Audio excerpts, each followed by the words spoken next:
you wanted the best, you've got the best podcast. The hottest podcast in the world. The Chris Voss Show, the preeminent podcast with guests so smart you may experience serious brain bleed. The CEOs, authors, thought leaders, visionaries, and motivators.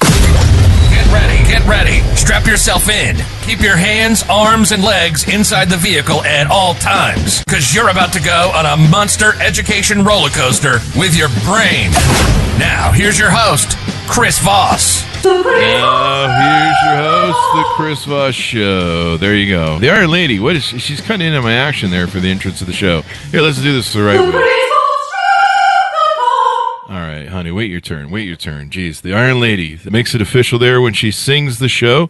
But welcome to the Chris Voss Show. As always, my friend, neighbors, relatives, all you people who tune in for the Chris Voss Show glow, the elite-minded Chris Voss Show audience that just bathes daily in the podcast of the episode that showers you with the knowledge. I don't know what's going on with bathing and showering. Maybe it's time for me to have my weekly. But it bathes in you in the knowledge and the experience, the stories, as we always say, that are the owner's manual to life and what people share. We have another wonderful young lady on the show with us today. Her hottest new book has come out November 15th, 2023. Deanna Moffitt joins us on the show with us today. Her book is entitled The Rewrite. Change Your Life One Story at a Time. Isn't that appropriate? Because, like I always say, the stories are the owner's manual to life. So we're going to talk about stories today. My favorite thing. So she is joining us on the show. As always, though, we beg, plead, grovel, all that sort of stuff. Refer the show to your family, friends, and relatives. Go to goodreads.com/Chris Voss, youtube.com/Chris Voss, linkedin.com/Chris Voss. Subscribe to that big LinkedIn newsletter. That thing's crazy, and its growth, and 130,000 LinkedIn group over there.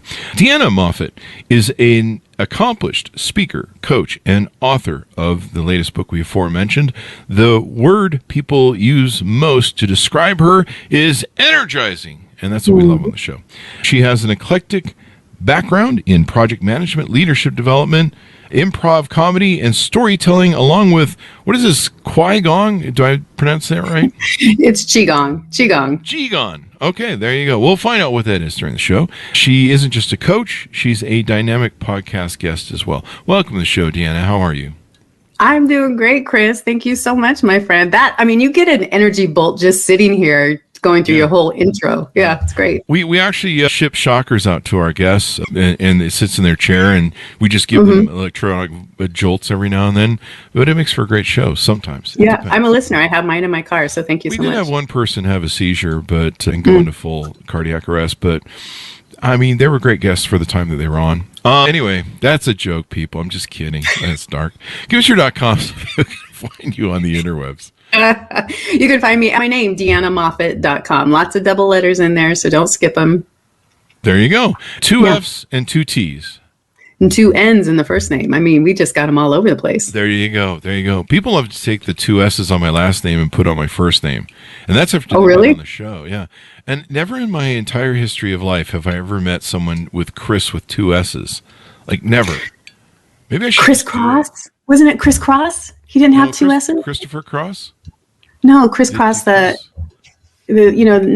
Christopher Cross, the yacht rock, but Chris Cross, the hip hop artist. Remember that? Chris Cross. Oh, but he doesn't have an H in his, though. But you are correct. Oh, okay. Well, qualifier. He is Chris with 2 S's. You are correct there. That is the only one I know. So that he may have beat me to it. I don't know. I might change my name. And he may dance better than you. I don't know. Then everybody have to be like, Chris, how are you? And it'll sound I'm like, are you okay, man? You have an episode? Is my shock things over on your chair? And it's a callback joke for the show. Give us a 30,000 overview of what you do and what's inside the book. So I'm a coach in lots of different ways. I coach coaches. I train for a coaching school, but I also work with a lot of executives and businesses. When I started coaching, I'm going to go, if I can I take you back just a few years? Yeah. Yes. I grew up in a really dysfunctional home, lots of alcoholism, lots of chaos, lots of things going on in my home. You might know something about that. Yes. And I used to escape it all by reading. And I loved just stories and figuring out, they just took me away. When I, started working, I worked my way up into a project management position. I was working for all the mergers and acquisitions that the company was working on, and went to an improv class. And I loved it so much. I was like, after a couple of years, I asked myself, what would happen if I actually just focused on this? So at the tender age of 36, which was much older than most improvisers starting out, I quit my job, sold my home, and moved to Chicago from Portland, Oregon, and immersed myself in the world of improv, toured all over the place, worked on cruise ships for 18 months of my life. I can tell you everything that happens below deck. And I loved it. I don't want to know what that means, or is that... You do not want to know what that means. There's a reason. I'm going to start cruising now, which is different than what I do in Vegas on a Friday night. So where did you go from there? Well, I spent about 11 years in Chicago, and I loved it. But I also, along the way, I started and hosted a couple of very popular storytelling shows for performance. People would come in and tell their stories. And I found it really interesting how people told their stories. And then I started teaching storytelling for the famed Second City in Chicago. And after about 11 years, I realized I don't like the cold. I don't want to live there anymore. I moved to LA. And because of facilitation, I got interested in leadership development, immersed myself into that, immersed myself in the world of coaching. And I realized all that time I spent in storytelling and really appreciating people's stories and reading, I recognized that all my clients were coming to me with a story. They were all coming to me with a story of all the things they thought they could and couldn't do, why they couldn't do these things. And so I really dove deep into the narrative therapy type of coaching, looking at how do we create these stories in the first place, and then how do we rewrite them? And so that's kind of the genesis of the whole book, is me loving stories in the first place, but then also recognize that we're all walking around all the time with usually, dare I say, terrible little stories that we're living out unconsciously. So do you find that some of the stories we're telling ourselves, from what you were saying, can limit us sometimes? Stories about maybe money limitations or... Yeah, absolutely. It's interesting. I find sometimes the most exceptional people, the people who have been doing the most, often have a story that doesn't allow them actually to enjoy that success. They're constantly trying to strive, constantly trying to prove themselves. They can't slow down, because if they slow down, then who are they, right? They can't, they're constantly having to work. But there's also the flip side. I recognize that I had a story of I'm a burden. And that came from, I was adopted. So I was born out. My birth mother wasn't there. And all of a sudden I'm then, even at just a young age that most people don't recognize that we have a consciousness at that age. But for 6 weeks, I was in a childcare home. My eyes were matted shut. My mom told me that I was picked up. And I just get a sense that this burden, right? And imagine you have a story that you're a burden. You're walking around with that. What are you doing, right? I'm constantly trying to people please. I'm going overboard, trying to ensure that people really like me, and certainly not asking for anything that I want. And so that was a really big rewrite for me, is understanding that that's not my truth. That's not my story. And what if I were to walk around with a story of I'm a blessing? Hey, there you go. You really change your whole energy when you walk into a room with a different story. You've given me epiphany with I've always thought of stories as, people's stories. We learn from them, owner's manual type of stuff. But I didn't really have thought of a story being self-limited. And you've awakened me to this idea that, I drank pretty hard for 20 years. I was an alcoholic. I could turn it off and on. But I use it for energy. It was a sugar rush. My body would take the sugar, and it was like cocaine. It was just, I could work on, an entrepreneur running 3 companies and multiple companies. You're like, hey, I got more work to do. I can't go to sleep. I got to get this done by tomorrow, or else, millions get lost and crap, and people get laid off. And I just use it for juice. And then, of course, it was great for fun and partying. And I'm a funny guy, or I try to be, or I think I am. That's the story I tell myself. Let me put it that way. You're a funny guy, Chris. And thank you. And so I try and so sometimes that was the extra juice to be funnier, or I used to think I was funnier when I was drunk. I don't know that I was, but I don't know. The police tell me I wasn't, and the judge. But the ankle bracelet comes off tomorrow. But at least for one of the ankle bracelets comes off tomorrow. I got to keep that joke. That's a good joke. Right there. Keep escalating it. Keep going. One of the stack of the ankle bracelets comes off. I got to write this down because that's a callback joke we've been using for a long time on the show. But a stack of them. So one of the ankle bracelets come off, dude. I got to write that. I just improved the callback joke for the show for last year. What I didn't realize is when I was drinking, I was telling myself stupid shit stories. This is.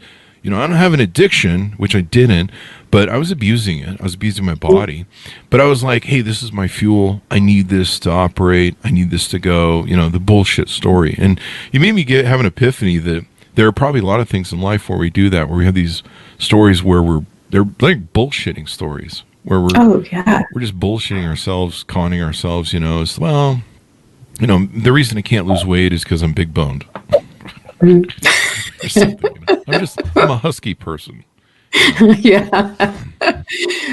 Well, I always say that, these stories, and often we don't even know what the stories are. They're so subconscious, but we are acting them out all the time. And so anytime you're getting a result that you don't want, you have to take a look and say, hey, what is this core story that's often created in our childhood, that's often created before we're even aware of it, when we're processing the world with a child's mind versus adult mind, right? You can go back and take a look at that now and think differently about it, but there's probably something for a lot of people in their core childhood time that they created a story that meant something about them, that the external world, that they were viewing the external world through, and that experience made something mean about them that created a limiting story. There you go.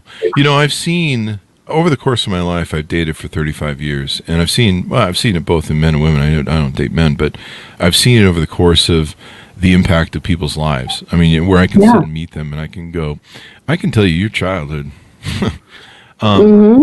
You're like with I used to own a modeling agency, and so we saw a lot of men models. And what's interesting is they have the same sort of story of mother abandonment that the girls who are the female models have, a father abandonment. And so you realize that both of them are chasing validation and attention from since they didn't have father figures, they're making bad decisions of choice and chasing that sort of thing. And so male models will they primp themselves and over try and make themselves look the best they can possibly be, whether it's cocaine or meth or whatever, or testosterone steroids, but they're still servile emotionally to women and trying to get their attention and validation because mom didn't hug them enough as a child, whatever the case is. You talk about being abandoned as a child. And so a lot of divorce causes child abandonment issues. I see that a lot with divorced children, with the fathers not in the home, which is a big thing in the last 2-3 generations. It affects both men and women. Men bringing their masculine and everything else. But the stories that we tell around that, where, my mom didn't love me enough, my dad wasn't around, obviously dad didn't love us enough, whatever the case may be, mom didn't love us enough, they disappeared from my life, a lot of issues. Sometimes one parent runs off the other, and it's not that parent doesn't want to be with them, and I'll see these stories, well, dad abandoned us and didn't want to come around. So no, I think you only have half the story there, buddy. But these are the stories we tell that are self-limiting. And sometimes I think the reason I'm citing these early stories is those shape their whole life. It shapes their relationships, who they're attracted to, the fallout that comes from those poor choices. The great thing about being 50, which is kind of too late, is a lot of people kind of wake up around 50. We kind of master life around 50, I think is what studies show. And we can kind of look back and we can see the destruction behind us, the wake that we've left behind of the wreckage of all that damage that we took in childhood trauma. And, I think early on recognizing those stories can really help people, or, recognize them at any age you're at, And let me address something that you talk about in your book. Is there importance or something you talk about in the book, or we can talk about it here, that it doesn't matter when you rewrite your story? It's just that you do it, right? Yeah, don't for kick sure. yourself if you didn't wake up till you were 50. Yeah, I mean, I honestly think that that's kind of our purpose on this earth, is to continue to evolve into the human that you want to be. And it is an evolutionary process. It's almost an unfolding of your life. And so, yeah, my gosh, to think that there's ever a stopping point. I hope I'm rewriting until the day I die, that there's always going to be something that comes up to say what I can and can't do, or what's possible or not possible.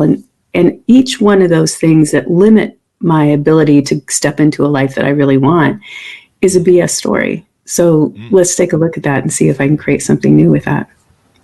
I remember we were joking before the show about how movie rewrites and some of the great movies, they were, being rewritten, and probably improv too, by a lot of great actors. You can think of, I mean, there's a million examples of it, but you can think of great movies where the improv lines were the lines. Yeah. And so that was a bit of a rewriting as well, but they were rewritten as they went. And maybe we need to think of our lives as a Hollywood screenplay or a film. I remember there was a gal who attended one of my parties, and as I was dropping off the next morning, the big parties I used to throw at my house, she said to me, "Thanks for being in my film." And I was like, "What? Is there something I don't need to know about? What's going on?" She goes, "No, my life is a movie, and I'm the lead actress, and you just played a small part in my film." And I was like, "Okay, do I get, SAG for this? Do I get a SAG card?" You're non-union, buddy. Non-union. But yeah, that was the first time anybody said that to me. It really struck me. I'm like, thinking of your life as a movie, and people are coming and going. People are exiting stage left. People are entering stage right. And people pass through your life and stuff like that. I think Billy Joel had a great line: "Life is a series of hellos and goodbyes." Yeah. And Shakespeare, all the world's a stage. And so, kind of, thinking about, okay, let's constantly rewrite, because you're constantly improving. And basically, what you've epiphanied with your book is that if you're constantly improving your life, you're rewriting better stories. Absolutely. I mean, it is the constant, the consistent improvement ideology of like where you are, and also just being allowing to be accepting of where you are right now. Okay. This doesn't mean that life, you can't do better, or it's, where you're good, you can't accept. I feel like sometimes we can get onto this trajectory of feeling like I'm never good enough, so I have to continue to improve myself, continue my, but I think it's a little bit of continuous improvement ideology of just 1%, 10, little small percentages of how can I improve this little aspect of myself, how I view the world, how I experience the world, as opposed to thinking that, everything has to change in a moment. So no, it's just really taking a look at these small little changes in our world and in our life so that we can experience the life we really want. There you go. The one axiom I learned in business is true for life as well. If your revenue is not growing, if your company is not growing, your company's dying.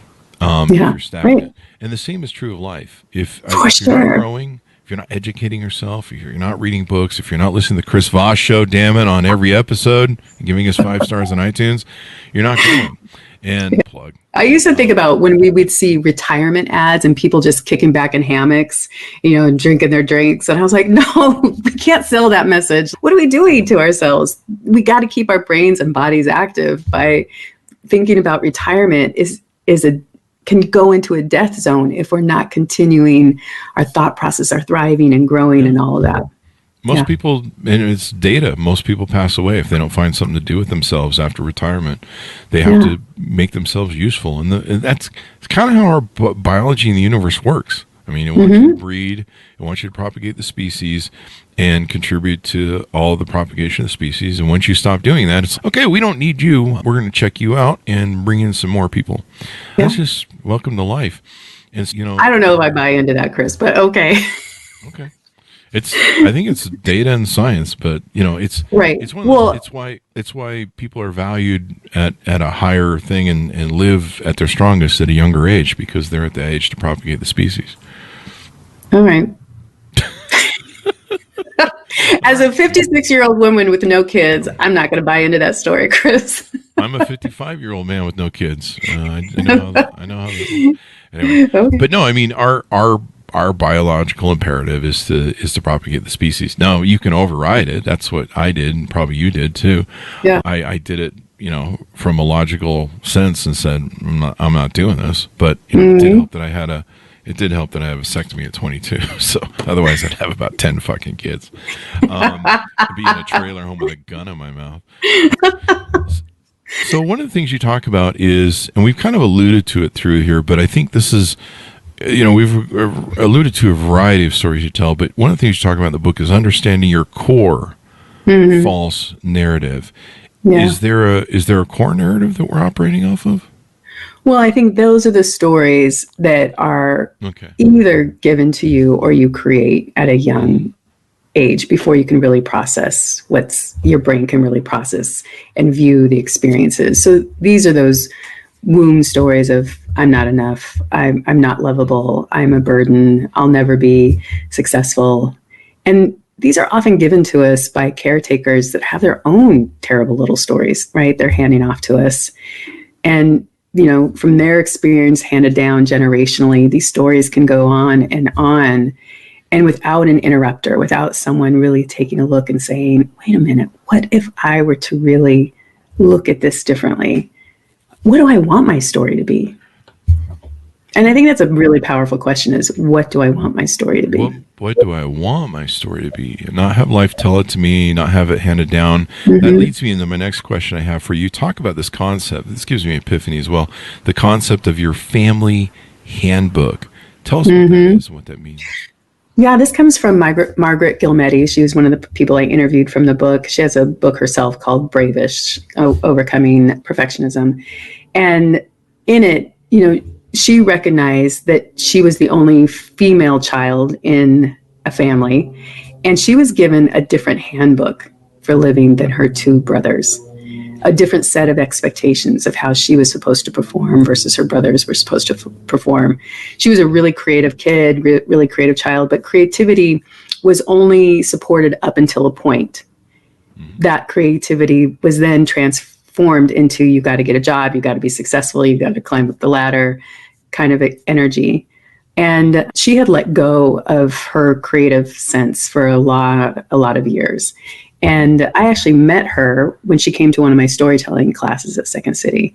And she was, I think, in her early 60s or late 50s for the first time. And it was one of her first ventures into creativity again. And she was phenomenal. And I don't know if you're familiar with The Moth, but she was a Moth Grand Slam winner. She ended up being just really tremendous. And she's someone who recognized that the family that she was born into had a whole handbook of expectations of how you were supposed to be in this world, how you should show up, how you should really be engaged with other people. And for her, it really limited her around what she wanted to do. Like one of her big handbook rules was not to air your dirty laundry. And, as she learned through storytelling, she goes, some of the most powerful stories was when she started airing her dirty laundry, because that dirty laundry is what makes us universally connected. We all have dirty laundry, right? Yeah. And so if we can't talk about that, if we can't share that with each other, then we can't actually connect at the level that we often want to. There you go. Now I have the Eagles singer's song going through my head. Dirty laundry.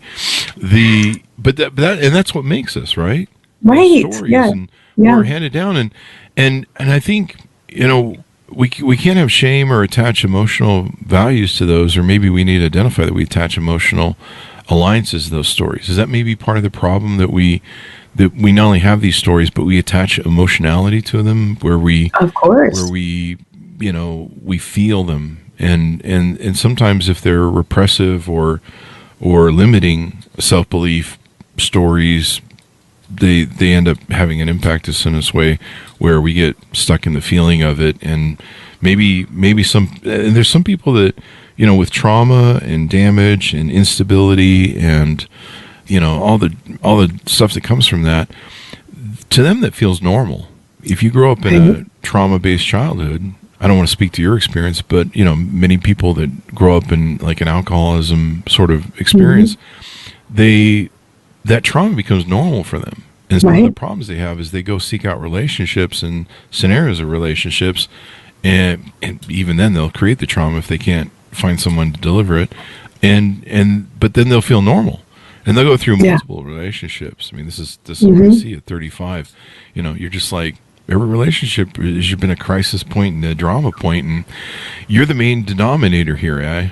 Yeah, right. I love That's really. my last 10 boyfriends were narcissists. Oh, that's interesting. So I'm number 11. Is that how that works? But some people love. You know, there's a comfort to that, even though for those of us who, you know, have resolved their traumas, we kind of look at it and go, that looks like a real fucked up situation to be in. I really don't want a relationship where the cops have to be called every night. That doesn't sound fun at all. But for some people, that's normal. Yeah, I think it is normal for them.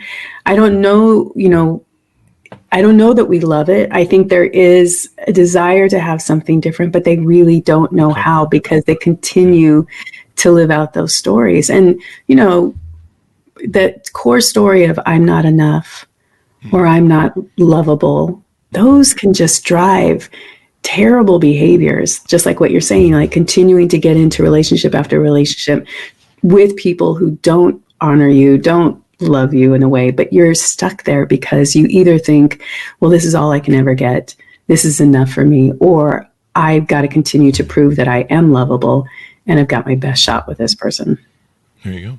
You know, we've had psychiatrists on the show, and others have talked about this, where the frame or the teaching of a relationship between two people and how we're taught that in childhood impacts us. And I heard one psychologist say one time that we try and recreate those scenarios in our future relationships, and we try and resolve them. We're like, I can see how my parents had issues, but let's see if I can't fix that. And so we try and, but the problem is we recreate the scenario with the same problem people, and we figure that we can fix that. And the problem is the scenario people, and how you're bringing to the table with your baggage, and they're bringing to the table with your baggage. I mean, my mom said to me one time years ago, decades ago, she goes, "You ever notice that all the girls you date have some major freaking issues?" And I was like, "Yeah, but I have some major issues too." And, we're basically getting together, and I'm like, "Hey, I have a bag of broken glass. What do you got?" And she's like, "Hey, I got a bag of razor blades. Let's play with them. Let's play together." And you're just like, "Why are we bloody?" And this thing this doesn't work out, but I don't know, whatever. And it's just one of those things. But all this, like you say, I think comes down to the stories we tell and how they trap us and can contain us. And I've really thought about it from that angle. Well, I love how you just shared that, Chris, because I think it's true. Our core wounds speak to the core wounds of other people. I mean, that's what relationship is really all about, is this idea of coming together, and I can see you and you can see me, and can we help each other? Can we heal each other? Or are we just going to continue tearing each other down? But I love that realization. That's great. And it's worse for men because we're providers and protectors. So if I come across someone who's got trauma, my Captain Save a gal comes out, and you're like, "Oh, I'll save you, honey, from those dastardly evil." It's like they should call it a syndrome. They should call it like who was that guy who rode the horse? He had Tonto, the masked. The brain's the masked. Old age.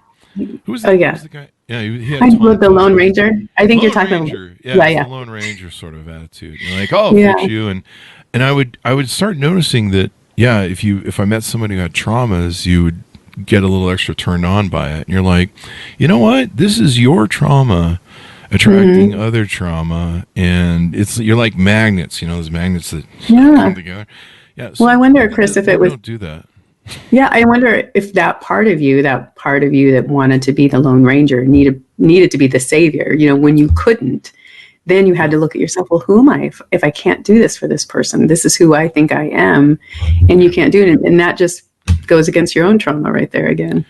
And part of it is I think you're really trying to save yourself. Yes. And that's what I had to come to a cathartic moment with, that I had to admit that I was a victim, and that it was okay to save me. And then all those years that I was going through, all the stuff that I was going through, I wasn't trying to save other people. I was trying to save a 12-year-old boy. And once I realized that I needed to save that boy, that's what all the noise was about, and all me trying to save the world and trying to save everybody and running around with my head cut off, reacting to things emotionally was trauma based. And while I didn't see normally what happened to my childhood as trauma, I had to realize that it was, and that it had done damage. And so I think some of that, and I can't speak for women because I'm not a woman, but I know part of the great thing about feminine nature is it tries to be maternal. It tries to fix things. It's that's why women are always like, how's the family doing? How's my husband doing? What is he thinking right now? What are the kids doing? That attentiveness that's part of femininity is, women trying to fix us too. I think, I don't know, like I said, I'm not a woman, but I think women do try and fix us. They try and improve us. They, that's the beauty of femininity. And so they kind of have the same sort of relationship we do, where we have that captain save a gal thing, where we're like, I'll save you, honey, from those dastardly, deeds. And really, maybe that's what we all need to do, is just focus on saving ourselves first, and then go sharing stuff, so that we're not sharing those bags of broken glass and razor blades. I love that. That's a great way to think about it, Chris. Yeah. Well, my life has gotten improved from it. I'm still not perfect, but I mean, let's put it this way. I'm probably off a digit, right? I'm just that close. You're so close. Just a little digit off, but you're close. Narcissism, one of the two. You mentioned the Moth earlier. We had the folks from the Moth on the show back in 2022. Awesome. They wrote a book called How to Tell a Story. We're going to plug you for the book there. But yeah, I love you give me a lot of great epiphanies on the show. What maybe haven't we missed or talked about the book that we can tease out that? Well, I think one of the things, so we talked about the core. I think, I also talk about our present day stories, the stories that hook us in emotionally and, in the moment, and we often try and put it off on other people. So this classic example is being in the car and someone cuts you off and you're swearing, my head would spin. I'd start going exploded, putting out words, calling that person a jerk, whatever is coming out of my mouth, but the only person who's suffering in that clearly is me. And I would suffer, for a good 15 minutes in the car.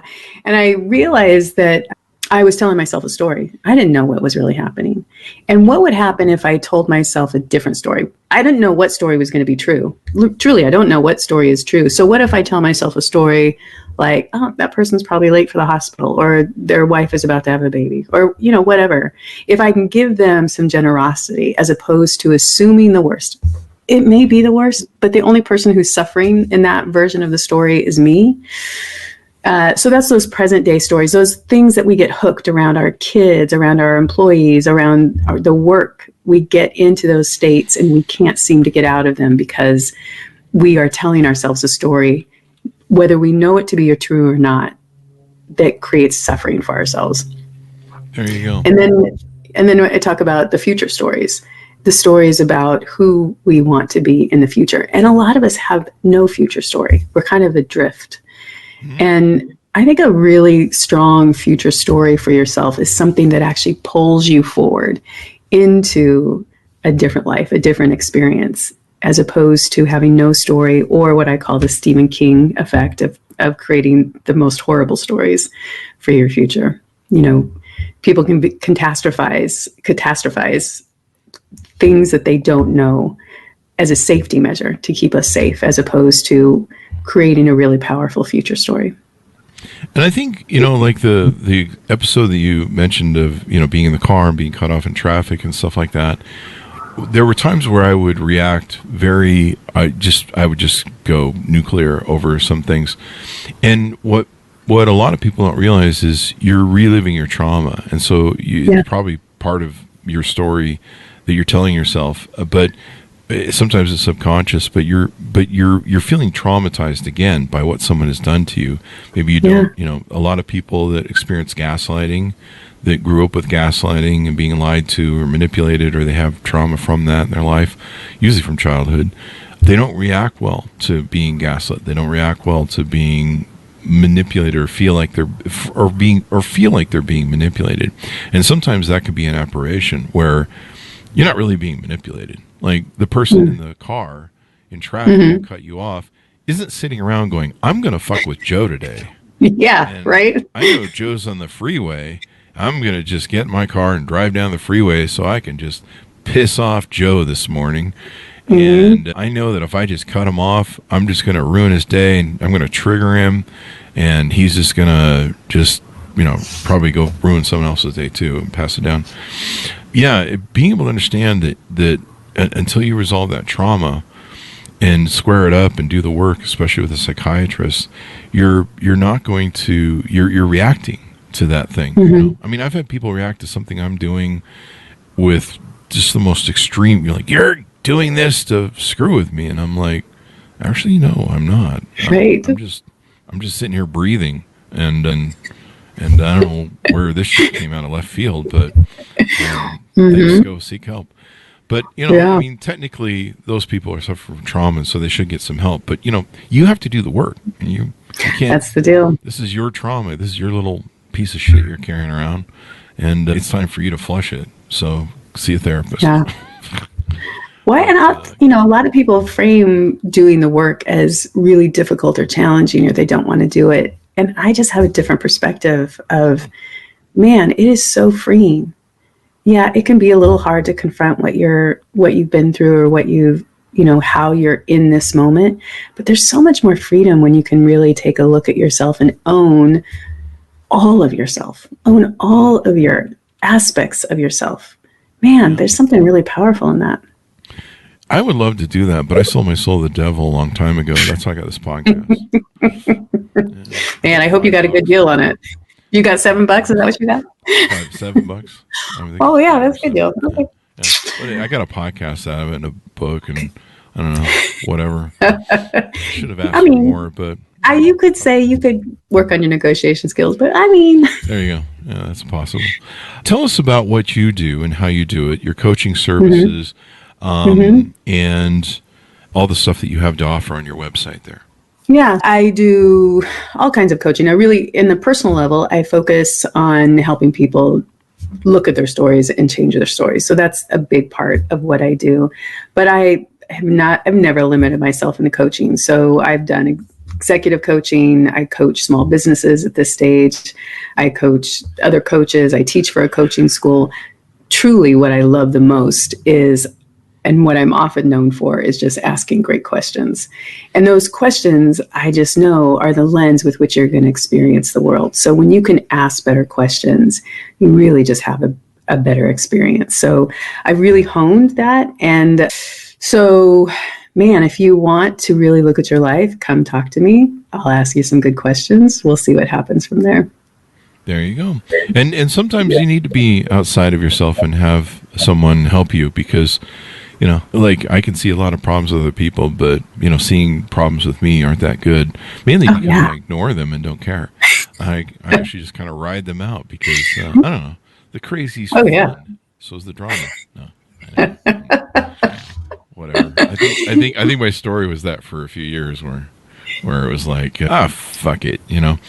I think I'm not going to tell that joke about Bill Cosby, but no, I can imagine what it is. Go ahead. I think this is important. Bill Cosby used to say for years that he never went and saw a psychiatrist because if he did, he would probably break his comedy and he'd find out what was wrong with him. And in the end, maybe he should have, as we look back. Maybe he should have. He's, dealing with prison and stuff. But, that's an example of where, maybe you should get help first before it gets that bad. Yeah, for sure. Not to promote Bill Cosby in any way, shape, or form. And I was a fan as a kid, so I was very disappointed. Me too. Me too, buddy. But, so these are the stories that we need to, get better stories, damn it. Maybe that should have been the title of your book. Yes, get it better should stories, damn it. That'll Your stories suck. Your story sucks. Version 2 will be Your Story Sucks. Thank you for that. I really suck. Get better stories or else. I don't know. Something like that. So people can reach out to you for your coaching. They can talk to you about transforming their stories and rebuilding their life. I love it. The best way they can do is they can book a free consult on your website. Yeah, you can go to my website. As well. Yep. There you go. Awesome. So we can see if they're a fit for you and all that sort of good stuff. I know you've got multiple other sites like LinkedIn and Instagram, and I think you're recommending and talking to stuff about things there. It's all under Deanna Moffitt. If you get all the double letters right, you're going to find me. The double N's, double F's, the double T's. There you go. Yes, there you go. There you go. I'll round out the show with one final thought. As well, do me a favor, pitch the show to pitch everyone on why they should buy the book and all that good stuff as we go out. Yeah. So you want to buy the book when you know that you're not getting the result you want.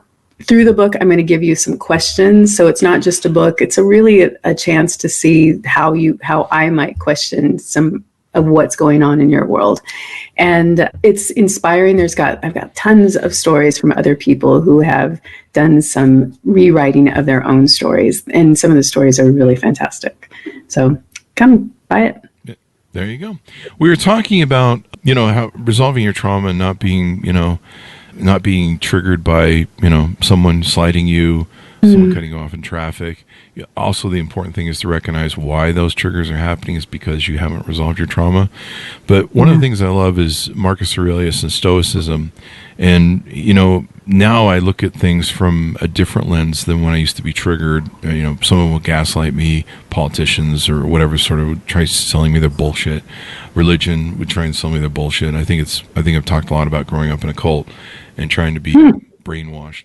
Marcus Aurelius wrote this from Meditations. When you wake up in the morning, tell yourself, the people I deal with today will be meddling, ungrateful, arrogant, dishonest, jealous, and surly. They are like this because they can't tell good from evil, because they probably have their own traumas. I'll insert that.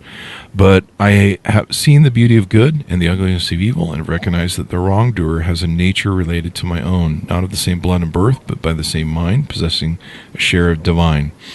And so none of them can hurt me. No one can implicate me in ugliness, nor can I feel angry at my relative or hate him. We were born to work together like feet, hands, or eyes, like the two rows of upper teeth. To obstruct each other is unnatural. To feel anger at someone and turn your back on them, these are unnatural as well. A great thing. So, like when I wake up now and some sort of shit gets flung at me, I just go, okay, well, expected that. People have traumas. They've got their unresolved trauma, but their unresolved trauma is not triggering mine today. I love it. I love that we went so deep today. Thank you so much, Chris. Right down the depth of thing, and lots of great epiphanies. Man, if you listen to the show and you don't get the epiphanies, I've started identifying them and saying, well, this is an epiphany, because I want people to understand this, that listen to the show, that if you're not picking up on these epiphanies in the show and learning something from them, either you're the smartest fucking person on the planet, and we should probably have you on the show to help enlighten us, or you're just not, you just got a skull that's 20 yards thick with concrete or something. Maybe you're just living in your own bullshit story.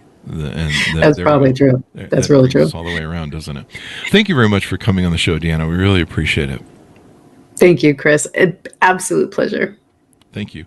And order up the book, folks, wherever fine books are sold. It's entitled The Rewrite. Change Your Life One Story at a Time. It came out November 15th, 2023. And it's a great time to order it for the holidays as well. We'll get a plug in because great gift giving. So buy like 20 of them. Thanks so much for tuning in. Be good to each other. Stay safe. And we'll see you guys next time.